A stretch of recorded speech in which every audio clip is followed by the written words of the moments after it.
عمل کرنا چاہیے کہ اللہ کی رحمتوں کا، اس کے نزول کو حاصل کرنا چاہیے، اس کے نزول میں شامل حال ہونا چاہیے۔ اس کی رحمت اس بندے پر اس وقت نازل ہوتی ہے کہ جب اس کا بندہ قرآن کی تلاوت کر رہا ہوتا ہے۔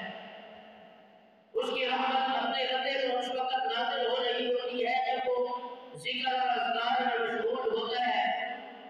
اس کی رحمت اس بندے پر اس وقت شامل حال ہوتی ہے جب وہ 20 رکعت تراویح میں شامل ہوتا ہے۔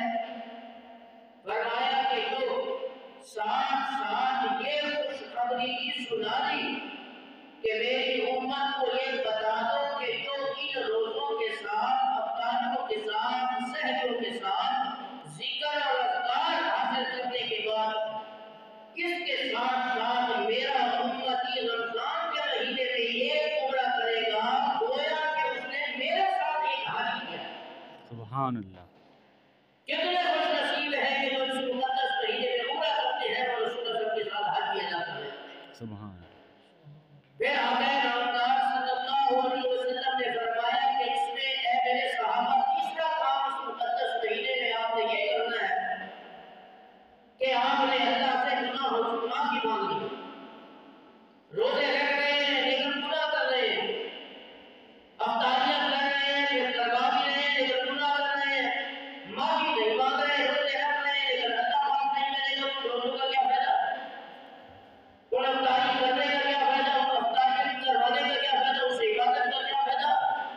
فرمایا کہ تمہارے روزے اس وقت قبول ہوں گے، تمہاری سحریاں اس وقت قبول ہوں گی، تمہاری عبادتیں اس وقت قبول ہوں گی، تمہاری جو ہے وہ ذکر اور اذکار اس وقت اللہ کے ہاں قبول ہوگا کہ جب یہ سارے کام کرنے کے بعد رات کو اٹھ کر اللہ سے اس مقدس مہینے میں تم معافی مانگو گے تو تمہارے روزے بھی قبول ہو جائیں گے، تمہاری تراویح بھی قبول ہو جائیں گے۔ سبحان اللہ۔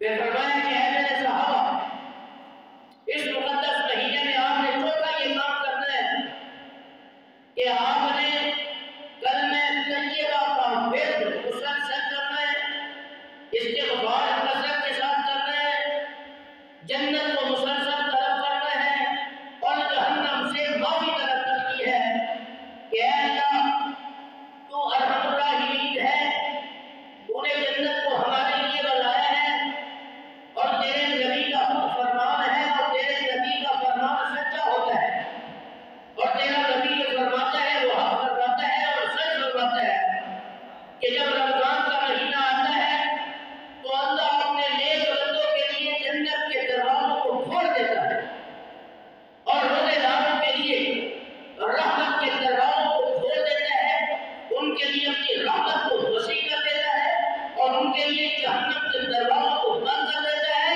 اور حتیٰ کہ جو روزے دار روزہ رکھ کر اس مقدس مہینے میں اللہ کی عبادت میں مشغول ہو جاتا ہے، سمندر کی مچھلیاں بھی اس کے لیے رحمت کی دعائیں کرتے ہیں۔